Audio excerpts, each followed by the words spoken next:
wabarakatuh.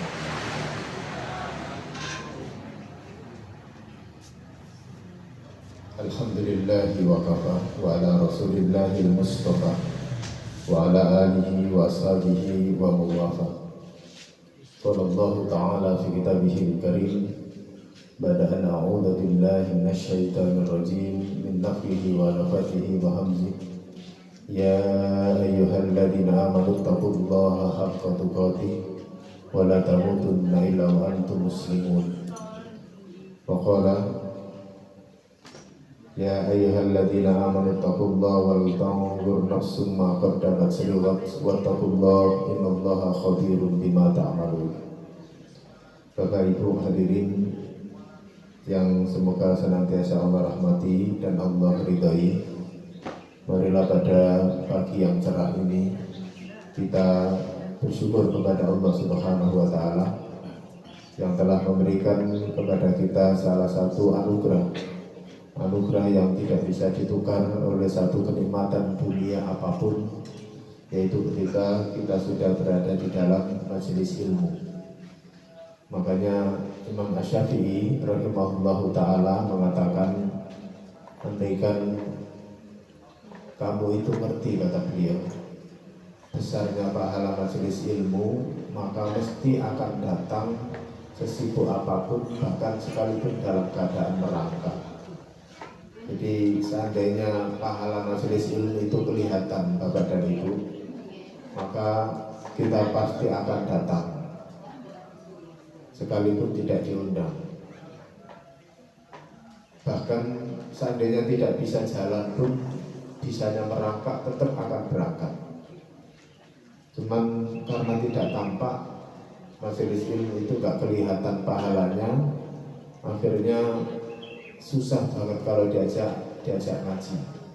Itu kalau kita hari ini diberikan oleh Allah kesempatan untuk bisa hadir dalam majelis ilmu ini, maka berarti kita sedang dipilih oleh Allah di antara hamba-hamba yang lain untuk mendapatkan sesuatu yang besar atau anugerah yang besar tadi.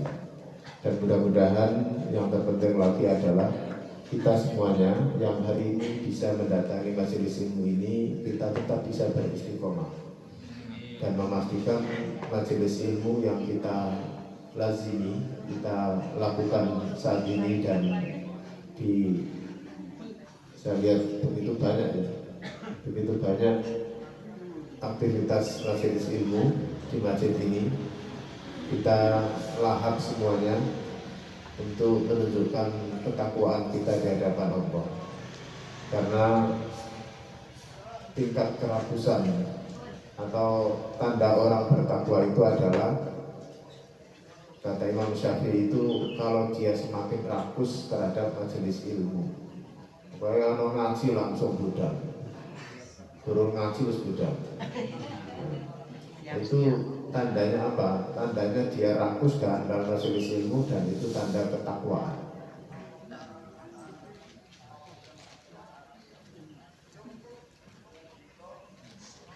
Bahkan kalau nggak ngaji itu menyesal, ada yang kurang. Lebih-lebih kalau liburnya sudah panjang. Berapa lama kita tuh? 2 bulan ya, 2 bulan libur. Saya kira Ahad kemarin itu sudah 6 bulan kemarin sudah masuk. Saya coba percepatan. Kebetulan saya lagi di Madinah, nggak bisa pulang. Saya nggak bisa pulang karena tiket saya di cancel. Ini ujiannya begitu aja. Jadi saya bawa 34 jamaah mau pulang karena ada perang, maka tiket penerbangannya tidak bisa dipakai karena pesawatnya nggak bisa landing di Arab Saudi. Tiket pesawat yang kita pakai itu kebetulan terkait dengan negara Singapura. Nah, Singapura itu lebih dekat dengan Iran. Iran itu, Arab Saudi itu nggak senang dengan Iran, senangnya dengan Amerika. Akhirnya tiket itu hangus dan uang nggak dikembalikan. Kemudian kita dapat tiket, karena kalau nggak beli tiket juga di sana ngasih makan 34 orang itu setiap hari, setiap makan itu lumayan. Kalau di Pasuruan sini masih murah, kalau jadi Arab itu Masya Allah. Kemudian akhirnya kita alhamdulillah dapat tiket, tapi harus lewat Cina. Dan penerbangannya nggak bisa dari Jeddah, tapi harus ke Riyadh. Akhirnya jamaah kita naikkan pesawat ke Riyadh untuk persiapan besoknya terbang ke Cina. Ternyata sampai di Riyadh, tiket Cina juga nggak bisa dipakai lagi. Kenapa? Karena Cina lebih dekat dengan Iran. Bolone Iran. Lah Arab Saudi ini nggak bolo Iran, bolo Amerika. Akhirnya pesawatnya Cina itu nggak boleh masuk di Riyadh juga, nggak boleh masuk di Arab Saudi pokoknya. Ya sudahlah, akhirnya kita jalan-jalan di Riyadh dulu sampai 3 hari. Nah, makanan di Riyadh itu sama dengan ibu punya beli pecel di Pasuruan. Habis itu tahu-tahu beli pecelnya di Jakarta. Karena itu ibu kotanya Arab Saudi, Riyadh. Jadi mahalnya minta ampun. Selama 3 hari di sana dan ada pertolongan Allah, karena kalau Allah itu memberikan kenikmatan, Allah juga menyelipkan masalah. Dan salah satu pertolongan Allah itu adalah di situ sudah banyak travel lumpuh, ada yang sudah 7 hari nggak bisa pulang. Kita datang, saya telepon teman di Arab, kemudian kita dijemput pakai bis, dijemput, dibawa ke hotel, dimasakkan oleh keluarga mereka. Setiap hari diajak jalan-jalan keliling di Riyadh. Kata jamaah, enak Ustaz ya. Besok lagi jalan-jalan lagi. Akhirnya kita bisa jalan-jalan di Riyadh Ustaz. Seneng ya. Dalam hati saya, kamu seneng, saya seneng.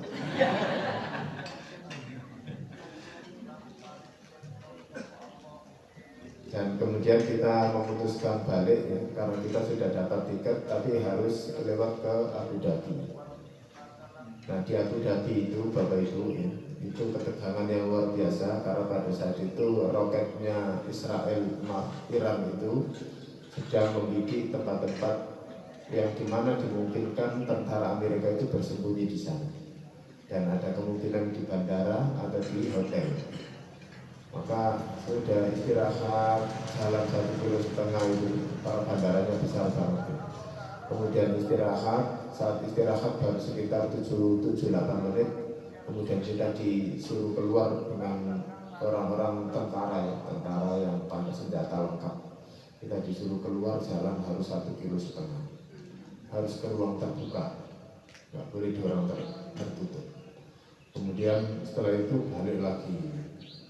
Jalan lagi 1,5 km, istirahat di sana 1 jam lagi, diusir lagi, suruh keluar lagi. Jadi itu akhirnya, dan alhamdulillah ini jamaah kok capek atau memang seneng ya suruh jalan-jalan. Semuanya diem, nggak ada yang ngomong, nggak ada yang ngomong. Semuanya diem, jamaah diem, penumpang pada diam gitu. Baru kemudian akhirnya setelah 9 jaman ya, kita baru bisa diterbangkan ke Jakarta. Dan sampai di Jakarta saya baru nyadar itu kenapa jamaah pada nangis semuanya. Oh berarti tadi diamnya karena susah.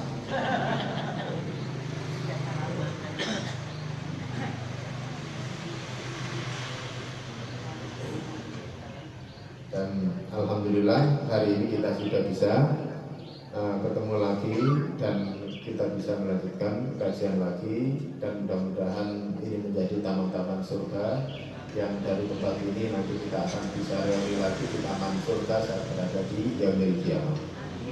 Amin ya rabbal alamin. Bapak Ibu, tidak lupa kita memperbanyak salawat kepada Nabi Sallallahu Alaihi Wasallam. suri tauladan kita dan uswah hasanah kita yang tentunya sama-sama kita rindukan syaratnya nanti saat berada di yaumil qiyamah. Mudah-mudahan kita bisa bertetanggaan, bisa berdampingan rumah kita. Dengan bangga kita mengatakan kalau ditanya, Bu, di mana rumahnya? Tempat tinggalnya di mana? Istananya di mana? Saya di samping kiri saya ada rumahnya Rasulullah. Di samping kanan saya ada Nabi Ibrahim. Di belakang saya ada Nabi Musa alaihissalam. Itu cerita yang menjadi kebanggaan nanti menjadi ahli surga. Kemudian di depan ada rumahnya Ustaz Fakhruddin.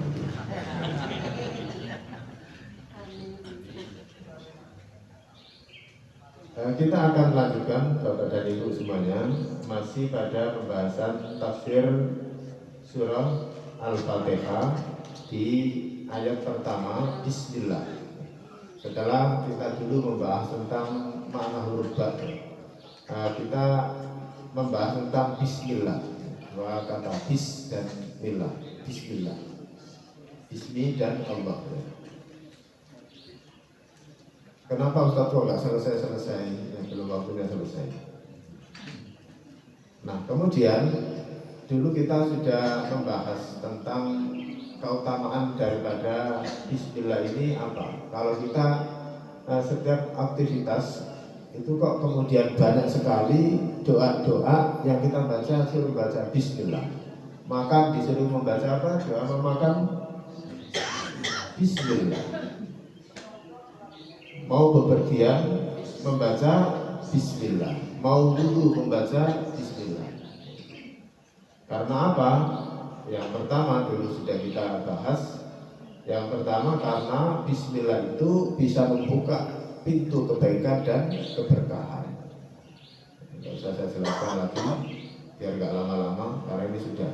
Kemudian sebagai pemula berbagai bentuk ibadah. Kemudian Bismillah itu sendiri juga menjadi pembukaan Al-Quran. Makanya Al-Quran itu semuanya dimulai dari Bismillahirrahmanirrahim kecuali apa? Surah At-Taubah, karena termasuk surah Baro'ah. Ada perjanjian yang diperselisih oleh orang-orang kafir atau orang-orang munafik pada saat itu. Kemudian kita lanjutkan.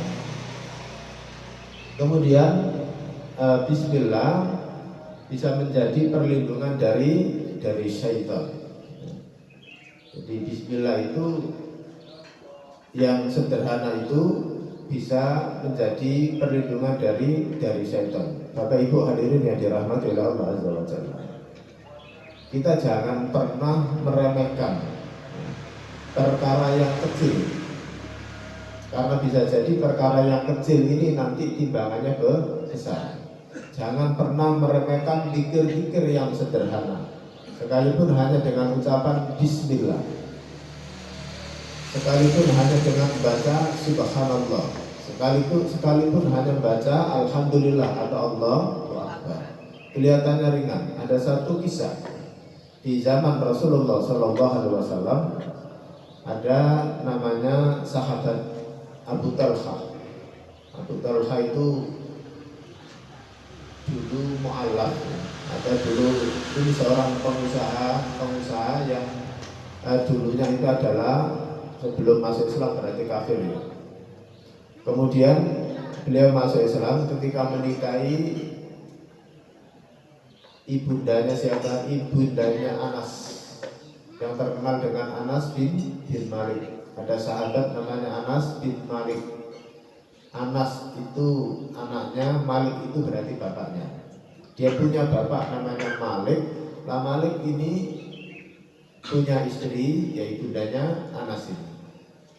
Ketika ibundanya Anas, ibunya Anas ini masuk Islam, bapaknya belum masuk Islam, dan dia tidak masuk Islam. Akhirnya terjadi pertengkaran. Kemudian akhirnya pindahlah Malik ini ke Yaman, pergi ke Yaman, nggak tahu pindah ke apa. Kemudian di perjalanan beliau wafat. Di perjalanan wafat dan belum masuk Islam, tapi namanya masih dipakai karena beliau itu adalah bapak kandungnya.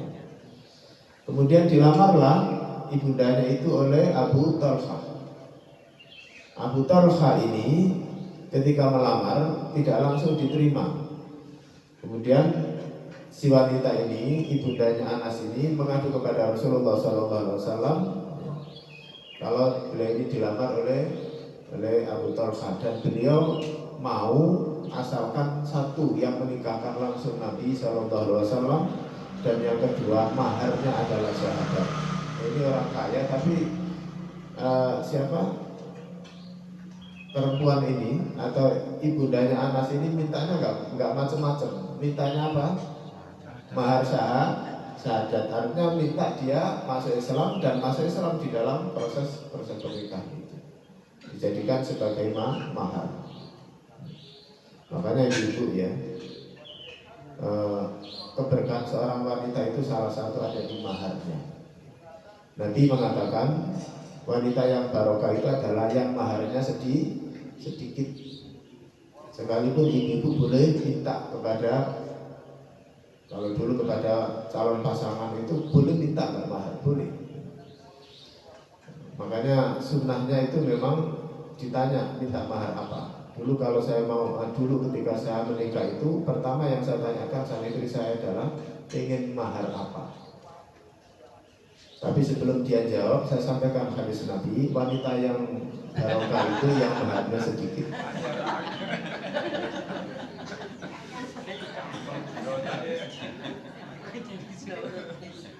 Akhirnya manut kan, mintanya nggak neko-neko, terserah wis.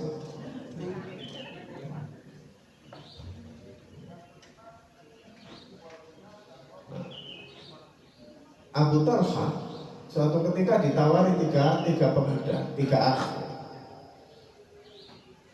anak yatim yang kemudian ditawari untuk merawat, dan beliau kemudian rawat tiga anak ini, dan tiga-tiganya kemudian meninggal duluan mendahului Abu Talha. Anak yang pertama, tiga saudara ini, anak yang pertama meninggal saat perang. Kalau meninggal dalam perang itu sudah jelas bahwa itu dijamin surga. Sekalipun nanti itu ada kisah meninggal di medan perang tapi menjadi ahli neraka. Kemudian anak yang kedua meninggal juga di medan perang, tinggal satu. Nah, yang satu ini kebetulan tidak ada perintah perang. Sebelum ada perintah perang, beliau itu kemudian meninggal. Jadi tidak meninggal di medan perang. Tapi Abu Talha kemudian mengatakan, aku bermimpi. Dia menghadap kepada Nabi SAW, aku bermimpi ketiga anakku itu semuanya masuk surga, tetapi yang meninggal terakhir, yang tidak meninggal di medan perang itu masuk surganya lebih cepat. Surganya lebih bagus, surganya lebih indah. Kemudian beliau bertanya, ini kenapa ya Rasulullah? Ada apa dengan mimpi saya? Maka Rasulullah mengatakan, tidak selalu yang meninggal di medan perang, dua anakmu itu, dua anak angkatmu itu nanti dua-duanya masuk surga, tapi belum tentu yang meninggal di atas kasur itu surganya lebih jelek. Kenapa? Karena dia telah melazimi pikir-pikir yang sederhana, lafaznya sederhana, tetapi dilazimi saat yang dua sudah meninggal, sisa umurnya dipakai untuk memperbanyak zikir. Nah, zikir itu nggak ada yang berat. Makanya kemudian turun hadis Nabi SAW, man qala subhanallah mi'ata marrah, barang siapa yang mengatakan subhanallah wa bihamdi mi'ata marrah sebanyak 100 kali di pagi hari atau boleh di sore hari, pokoknya dalam satu hari itu 100. Kalau pagi itu sebelum matahari terbit kayak gini nih, setelah subuh, setelah matahari terbit. Kalau sore setelah asar sebelum matahari tenggelam, 100 kali itu nggak sampai 2 menit Bapak Ibu. Maka Allah akan memberikan pahala sebanyak seperti dia berinfak sebanyak 100 ekor unta.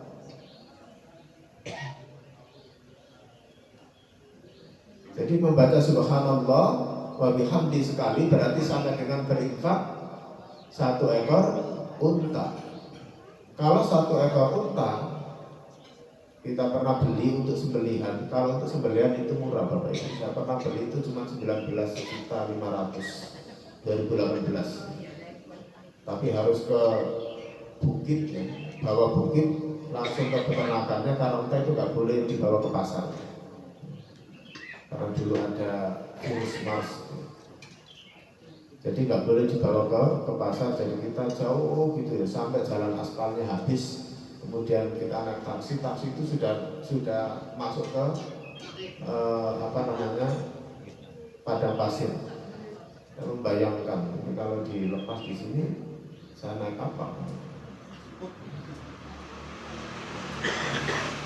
Tapi unta yang dipakai peranakan dan sebagainya itu lebih mahal.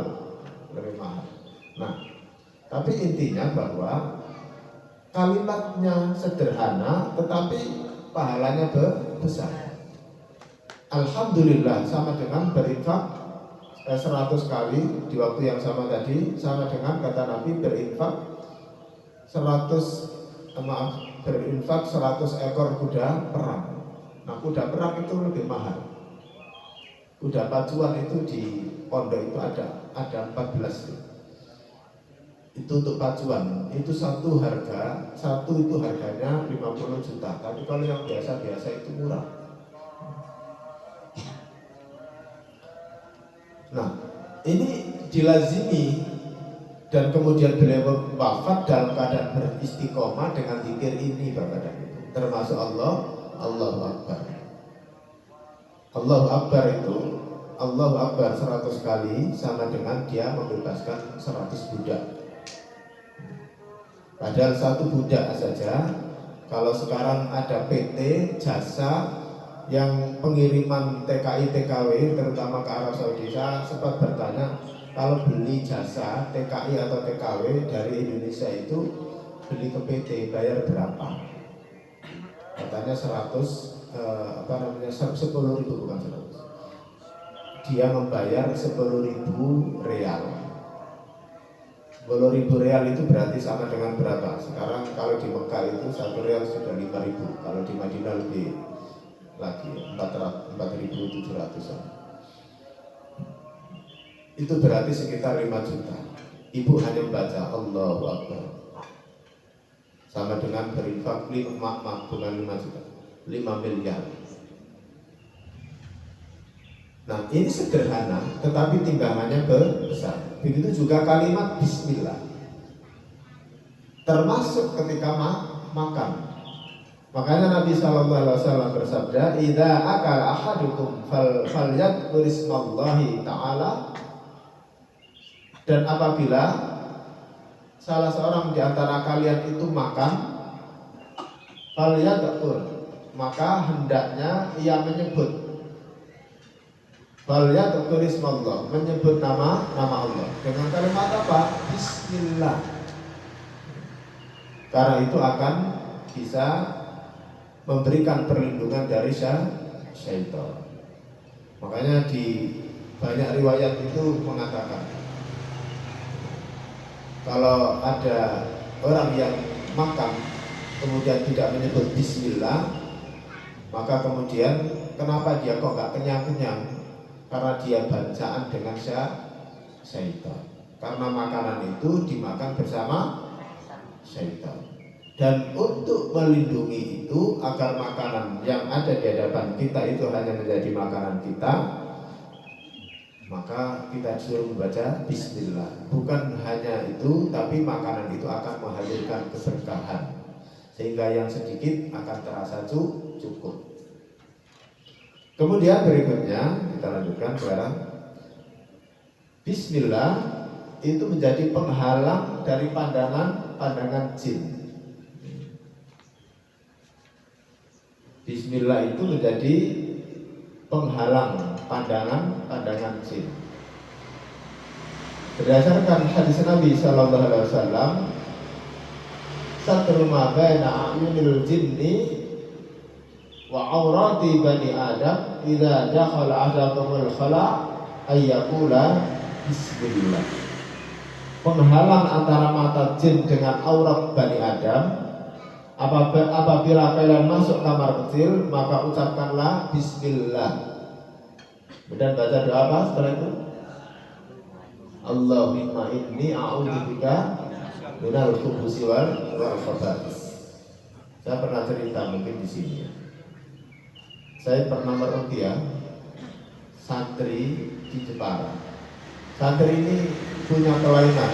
Kalau disapa itu, kalau lagi melamun disapa itu susah.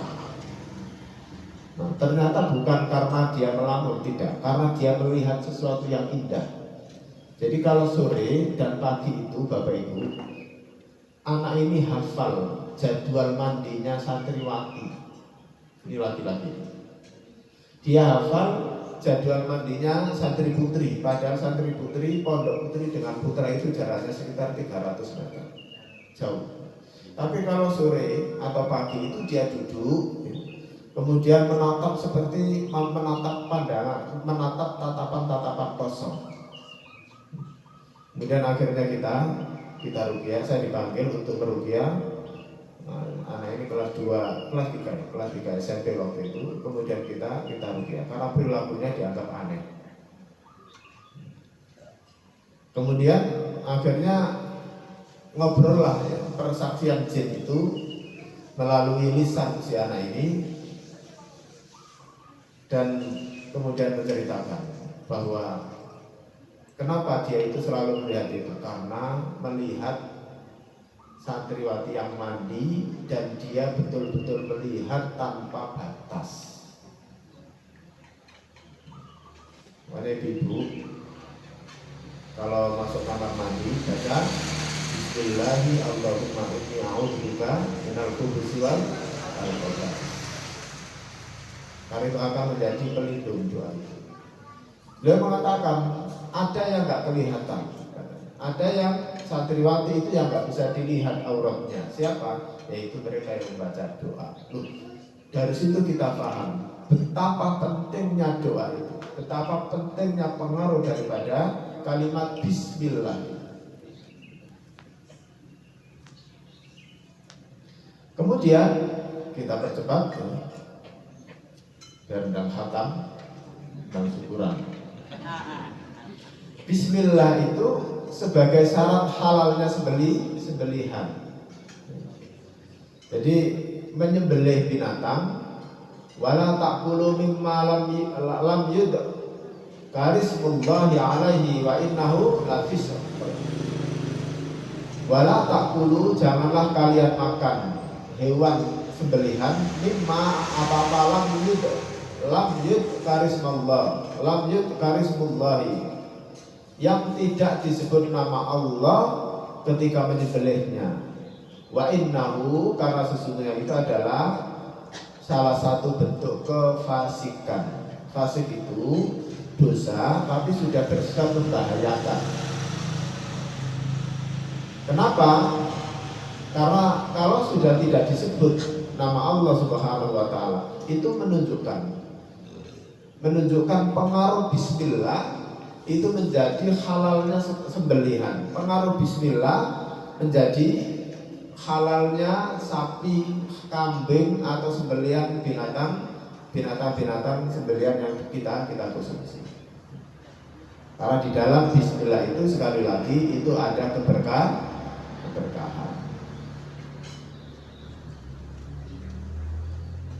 Kemudian menurut Syekh Utsaimin rahimahullahu taala, dalam menafsirkan kalimat bismillah, Syekh Utsaimin beliau mengatakan basmalah itu disebut dan akan terkait dengan perbuatan tertentu. Kalau kita memulai membaca Al-Quran dengan basmalah, berarti dengan nama Allah saya membaca Al-Quran ini. Kalau kita makan dengan membaca bismillah, berarti dengan nama Allah, atas nama Allah saya makan ini. Kalau ibu, bapak sedang bepergian kemudian baca bismillah, berarti bepergiannya karena Allah. Maka apa yang terjadi? Satu, akan terjadi tabarruk. Maka Allah yang akan berikan keberkahan karena bacaan bismillah tadi. Makanan yang dimakan dengan baca bismillah dengan yang tidak itu berbeda. Satunya tidak ada berkahnya, satunya Allah berikan tabarruk keberkahan. Yang mestinya tidak cukup menjadi cukup.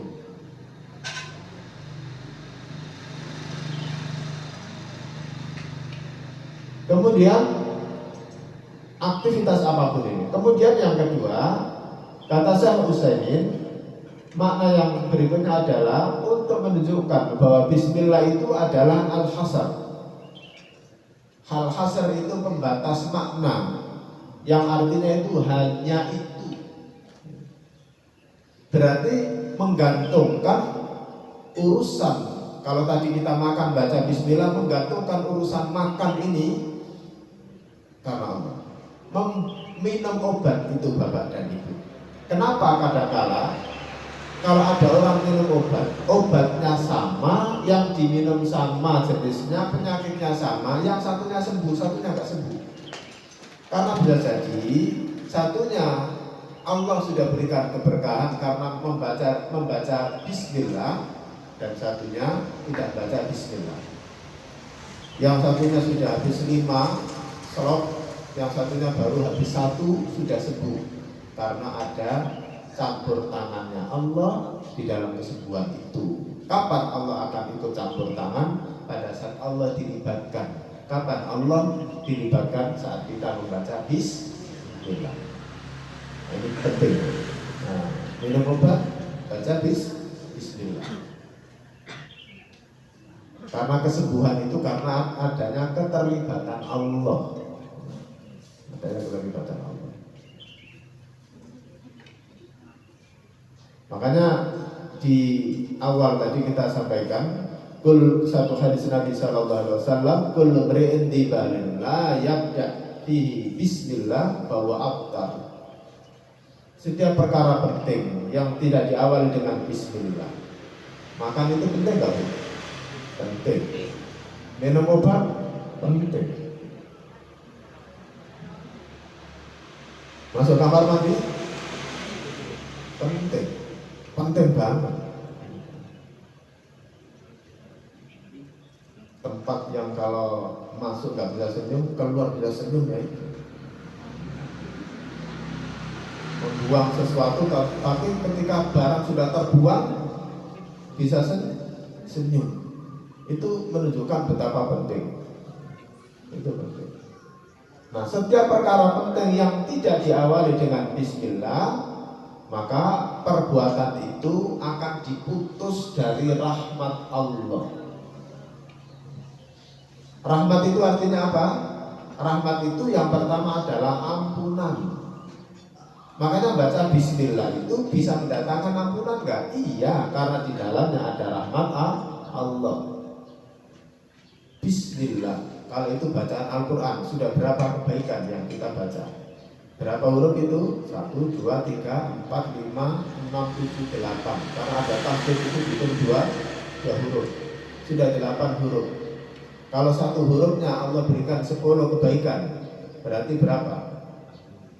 80 kebaikan. Hanya baca bismillah, Allah berikan 80 pahala atau 80 kebaikan hanya dengan membaca bismillah. Dan setiap kebaikan itu akan bisa menghapus keburukan atau dosa.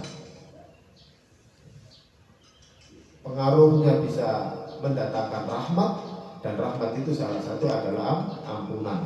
Kalau nggak dibacakan, maka nggak bisa mendatangkan ampunan. Yang kedua, solusi.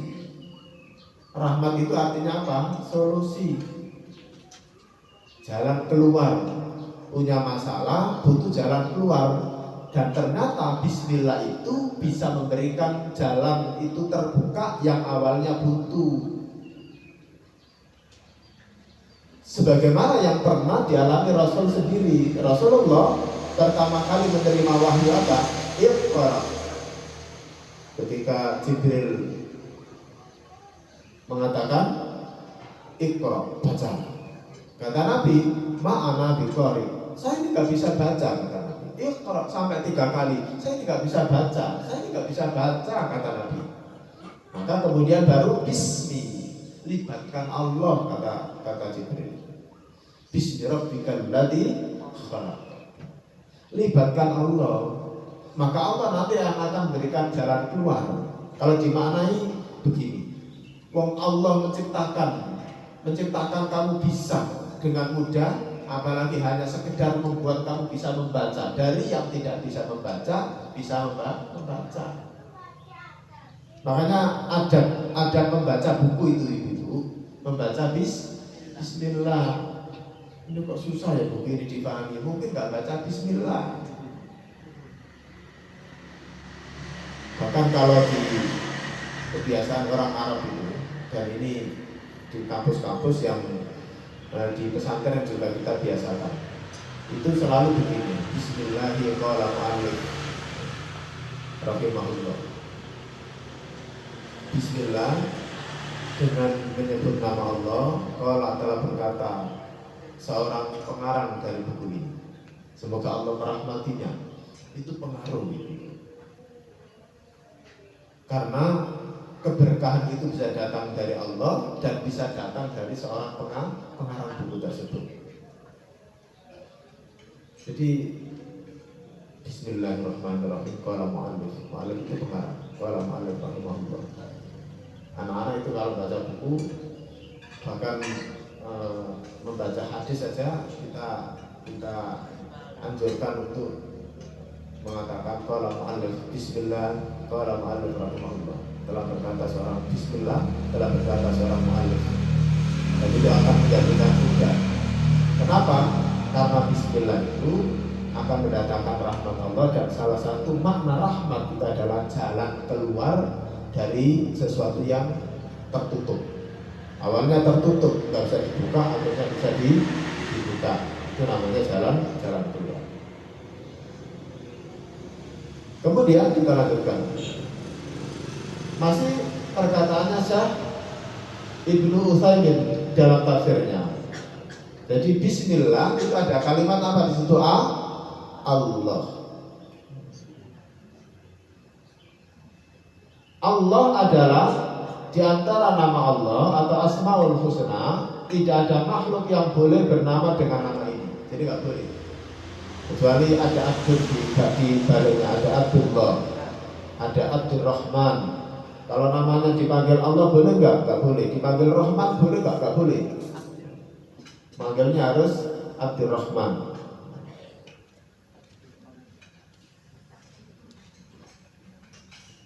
Akbar, nggak boleh dipanggil Akbar.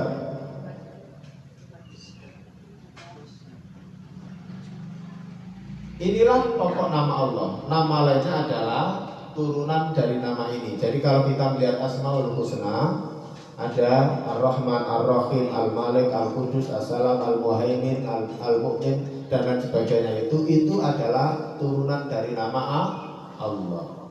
Makanya sebelum saya akhiri kajian kita, saya berikan salah satu ijazah Bapak dan Ibu dalam doa yang kalau kita sebut nama ini, maka Nabi SAW mengatakan mustahil Allah menolak. Artinya doa itu akan diijabah, yaitu dengan menyebut apa?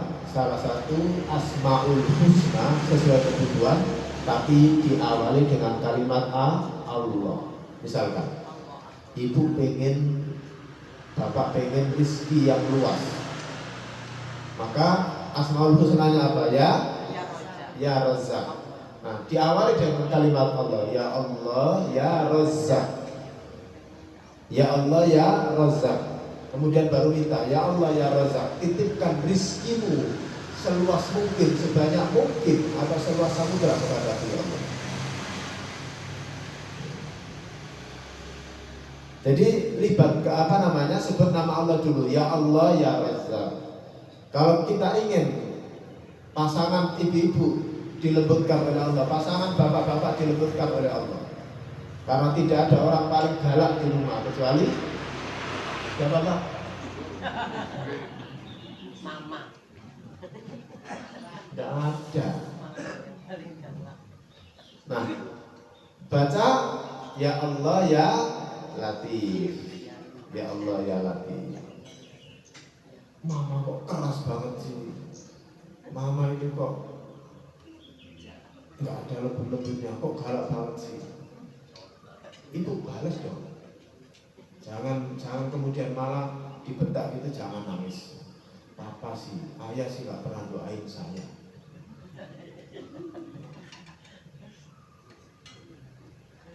Jadi sebut kalimat Allah. Apalagi kemudian sebelum berdoa diminta dulu Allahumma inni as'aluka bi asma'ikal husna wa sifatikal ulya. Ya Allah, hamba memohon kepadamu dengan menyebut asmaul husna. Doa ini, ibu-ibu, zikir ini kalau dibaca sebelum kita berdoa, maka Allah malu kalau tidak memberikan. Itu disebutkan dalam hadis sahih. Jadi Allahumma inni as'aluka bi asma'ikal husna. Ya Allah, aku mohon kepadamu ya Allah dengan menyebut asmaul husna. Nanti dengan bahasa Indonesia dulu kalau belum paham. Ya Allah, hamba mohon kepadamu ya Allah dengan asmaul husna. Ya Allah ya Razzaq, ya Allah ya Latif. Gak usah disebutkan semua 99, baru setelah itu minta. Sebutkan sesuai dengan kebutuhan saja. Diawali dengan kalimat apa tadi? Allah. Maka bismillah yang ada kalimat Allah itu menunjukkan betapa pentingnya kalimat Allah di dalamnya. Dari sini ada pertanyaan? Okay. Bagaimana jika berdoa itu menggunakan membaca ayat Al-Fatihah? Misalnya berdoa itu membaca Al-Fatihah berapa kali gitu. Apakah itu dianjurkan atau tidak? Ya, baik. Al-Quran itu, Bapak dan Ibu, bisa menjadi doa di dalam sholat kalau kita niatkan itu sebagai doa. Bukan hanya Al-Fatihah, Ibu baca surat apa saja yang terkait dengan kebutuhan Ibu. Bapak baca surat apa yang menjadi kebutuhan Bapak. Misalkan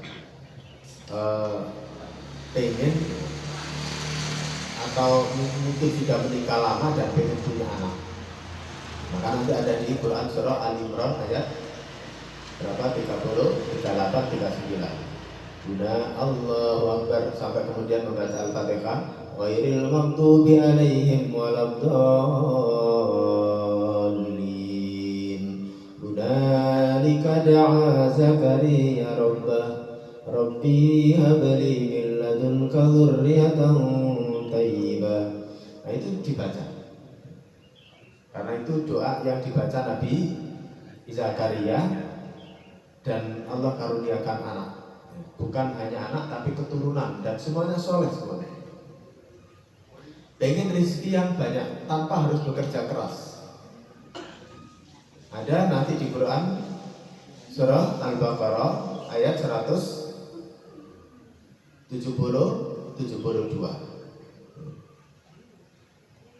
Ya ayyuhalladzina amanu kulu min thayyibati ma razaqnakum washkuru lillahi in kuntum iyyahu ta'budun. Nanti boleh dibaca pas saat tahajud atau sholat apa saja. Di sela-sela ayat-ayat yang lain tambahkan ayat ini. Atau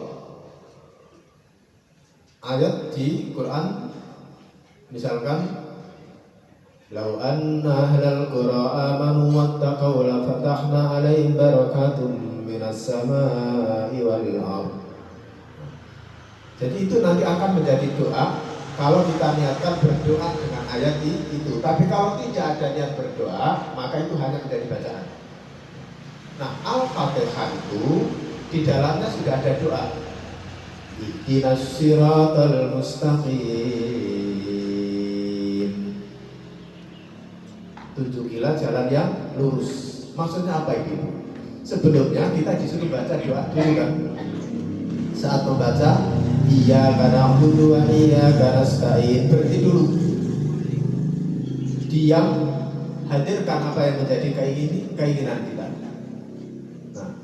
Kalau kita sudah berdoa di dalamnya, maka kemudian dilanjutkan ihdinas siratal mustaqim. Itu doa yang minta agar doa yang tadi kita minta agar dipercepat. Makanya namanya jalan yang lurus. Kita belum bahas tafsir ini ya. Namanya jalan yang lurus. Kalau jalan yang lurus itu artinya apa sih maksudnya? Jalan yang kalau kita pakai jalan itu mesti cepat nyampe. Paham ya? Kita mau ke Malang, ngapain muter-muter ke Pasuruan sana, mau ngadap tol? Langsung lewat tol saja. Nah, itu jalannya lurus lah. Nah, kemudian Al-Fatihah itu kalau kita jadikan itu sebagai zikir sebelum doa, ada 2 surat Bapak dan Ibu. Ada 2 surat di dalam Al-Quran yang kalau kita baca 2 surat ini sebelum kita berdoa, maka 2 surat ini akan menjadikan setiap hurufnya menjadi syarat pengkabulan doa. Setiap hurufnya. Yang pertama surah Al-Fatihah, dan yang kedua surah Al-Baqarah. Tapi nggak usah dibaca semuanya, dibaca 3 atau 2 ayat yang terakhir. Kalau di dalam hadis itu mulai dari amanar rasulu bima unzila ilaihi mir rabbih wal mu'minun. Tapi para ulama menambahkan mulai dari lillahi ma fis samawati wa ma fil ardi. Paham ya? Nah, 2 surat ini kapan bacanya? Saat kita mau berdoa. Kan mau habis sholat itu baca apa? Istighfar. Kemudian Allahumma antas salam, minkas salam. Kemudian baca kalimat-kalimat thayyibah. Setelah itu baca surat kan? Qul huwallahu ahad, qul a'udzu birabbil falaq, qul a'udzu birabbin nas, ayat kursi. Biasanya sampai sini. Kalau dalam bukunya Syekh Nasiruddin Albani sampai di sini, kemudian membaca apa? La ilaha illallah wahdahu la syarika lahul mulku wa lahul hamdu yuhyi wa yumiitu wa huwa ala kulli syai'in qadir. Tambahkan lagi Bapak dan Ibu, kalau pengen doanya cepat dikabulkan, baca apa? Surah Al-Fatihah dan 3 ayat terakhir dalam surat Al-Baqarah. Kata Nabi, kalau kamu membaca 2 ayat ini atau 2 surat ini, maka setiap hurufnya akan menjadi syarat mempercepat pengkabulan doa. Setiap hurufnya akan menjadi pengaruh doa-doa itu cepat dikabulkan. Surah apa?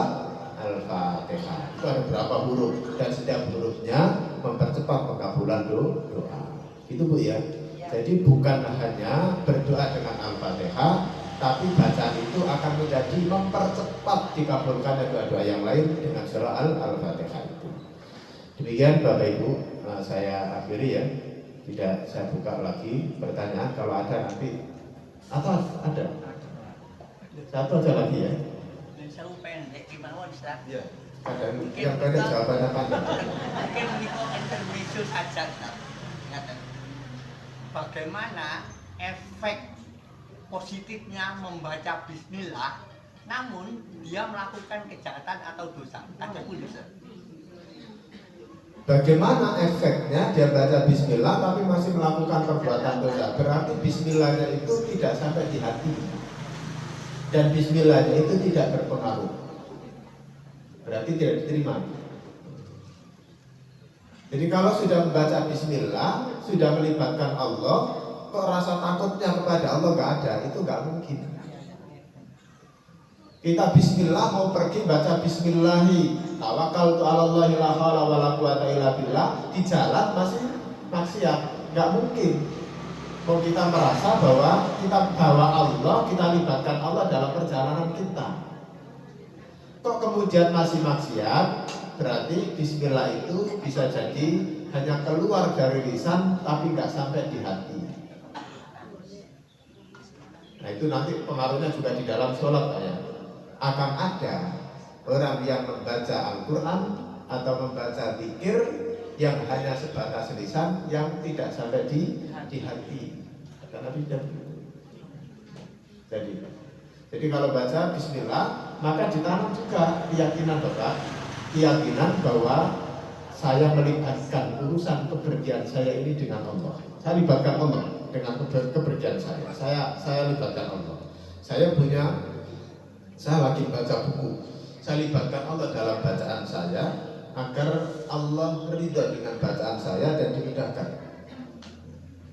Jadi kita libatkan Allah, bukan hanya Bismillahirrahmanirrahim, tapi kemudian nggak ngaruh, nggak berpengaruh. Karena bacaan itu mesti nanti akan berpengaruh terhadap perilaku. Nanti akan kita pertegas lagi ya Pak ya, dengan Pak siapa? Pak Munir. Pak Munir. Saya pertegas lagi insya Allah dengan tafsir lengkapnya Bismillahirrahmanirrahim. Kita baru Bismillah ya. Nanti ada Bismillahirrahmanirrahim. Kapan kira-kira? Insya Allah setahun lagi. Ya, mari kapan? Biasa mari. Saya kira cukup ya. Cukup, dan mudah-mudahan kajian kita pada pagi hari ini menjadi kajian terbaik di antara yang sudah pernah kita duduk di dalamnya, dan kajian yang diridhai oleh Allah SWT. Saya sudah ditunggu oleh rombongan tol. Ini ada acara di Tuban. Kita akhiri dengan doa kafaratul majlis. Subhanakallahumma wa bihamdika asyhadu an la ilaha illa anta astaghfiruka wa atubu ilaik. Alhamdulillahirabbil alamin. Wassalamualaikum warahmatullahi wabarakatuh.